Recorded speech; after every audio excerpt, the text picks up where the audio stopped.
Hello Sagittarius, Sun, Moon, Rising, and Venus signs. Kamusta kayo? Sana po'y nasa mabuti kayong kalagayan. Welcome back po sa Star Tarot. Kung bago kayo rito, welcome din kayo. Thank you sa inyong support. I truly appreciate it. God bless you all po. Sag, paunang mensahe ninyo, Roots of Abundance. Napakaganda naman ito. Kasi this is about stability, no? Yun ang napipick up ko dito. Siguro you're feeling secured dito, no? You're feeling secured about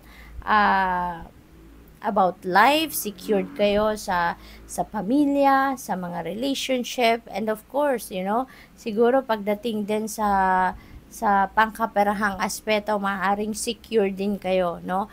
Yung parang all aspect of life, no? Parang ang lalim ng ninyo ng pundasyon na naitayo ninyo or na-establish ninyo para sa buhay ninyo. We have a powerful move, Sagittarius. Meron siguro kayong plano dito. Meron siguro kayong idea, no, na i-roll out na ninyo, and you are going to take a practical step para mangyari yon, no? So maybe you are on the move sa ngayon, magsisimula na kayong mag-take action towards whatever it is that you want to accomplish sa buhay ninyo, or kung ano man yung dream ninyo or pangarap ninyo. Maaaring sa ngayon may opportunities na around you na para masimulan na ninyo, no? Para makalapit na kayo doon sa pagtatagumpay ninyo at makamit nyo na ang inyong mga pangarap or inyong mga goals. Kaya you're going to take advantage of that and you are going to take action now. So that's really very good kasi definitely kung ano man ang mga ideas ninyo ngayon, you are very determined and focused at saka driven kayo to bring that idea to life, no? Na maaring yun na maghahatid sa inyo ng more stability, ng more prosperity and abundance sa buhay, no? So good luck to that, Sag. What else? We have number 6, it is what it is. Ayan. So, napakagandang message naman ito para sa inyo. It is what it is.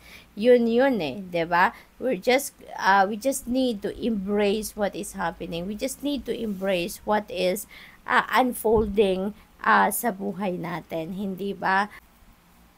Let's just practice the radical acceptance. Kung ano yung nag-unfold sa buhay natin, let's just embrace it without denial, without pagkontra, without pagpipigil sa mga pangyayari.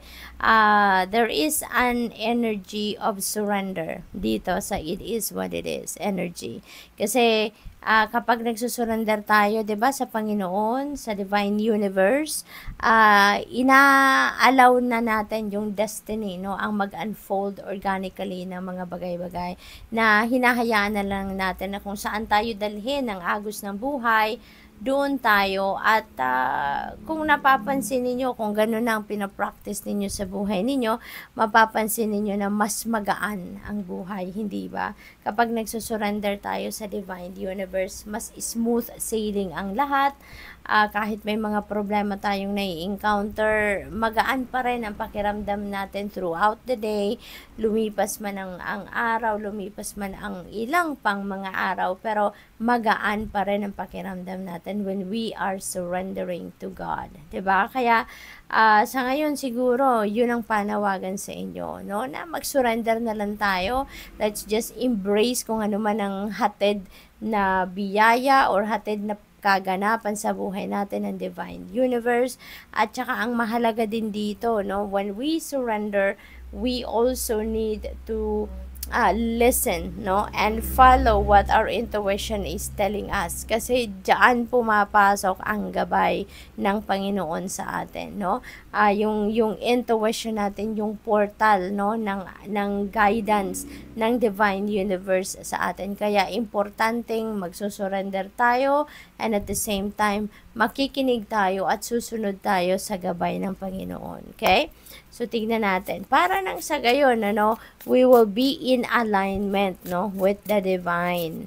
So tignan natin kung ano pa ang ganap dito for Sagittarius. Oh, by the way, pinapakita sa akin ng guides ko yung synchronicity dito. So, we have number 15, and number 15 becomes 6, diba? Kasi 1 plus 5 is 6, and we have number 6.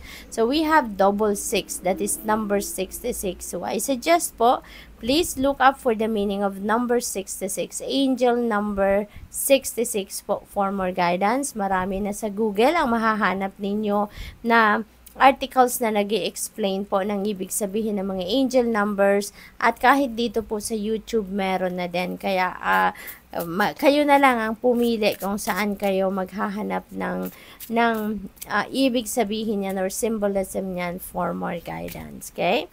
So, we have angel number 222. Ayan, parang nasabi ko kanina na you are in alignment with the divine universe, no? At ito na nga, see? We have number 222, alignment. You are building connections sa ngayon, no? Hindi lang connection sa tao, connection sa mga kaibigan, connection sa mga kanegosyo ninyo or kahit kanino man, but also your connection with the divine universe. Also, parang mas papalakasin pa ninyo sa ngayon or siguro mas malakas sa ngayon ang connection ninyo with the divine.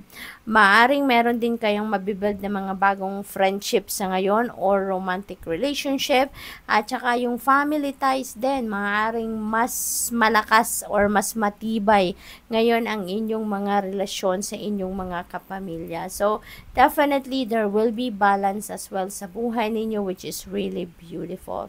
Sabi dito, how do you move forward toward your life's true calling? Do what makes you happy.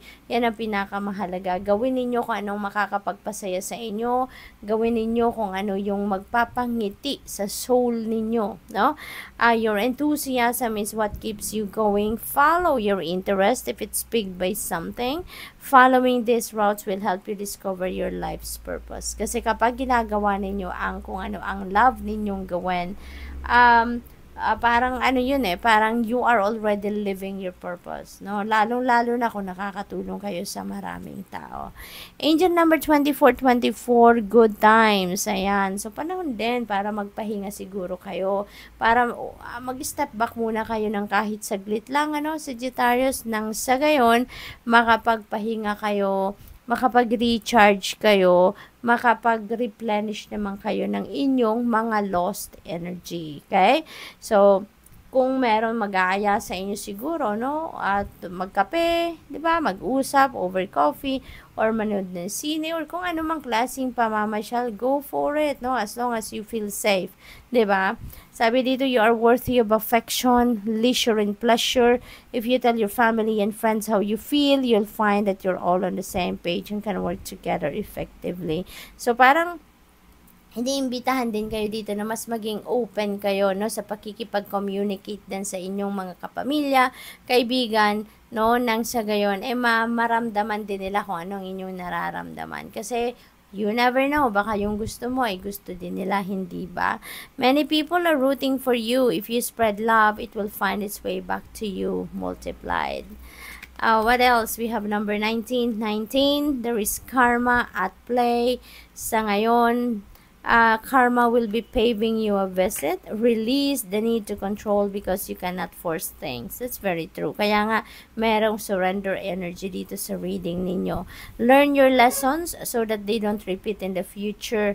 Make some space for new experiences. That's very true. Kasi, kung di ba may mga, siguro napapansin ninyo na mayroong mga sitwasyon sa buhay ninyo, or let's say for example, problema na pabalik-balik. Alam mo yun, yung mayat maya nandiyan dyan problema, same thing na naman ang pinoproblema ninyo. Ibig sabihin yan, parang meron kayong karmic debt pa, no? Hindi pa ninyo natututunan yung lesson na dapat ninyong matutunan out of that situation. Kaya, hanggat hindi ninyo natututunan yan, hindi ninyo maa-address ng tama yan, kaya babalik at babalik yan sa inyo. Kaya nga sabi dito, learn your lessons so that they don't repeat in the future. Okay? So, good luck, Sagittarius. Thank you for watching. Love and light. Namaste.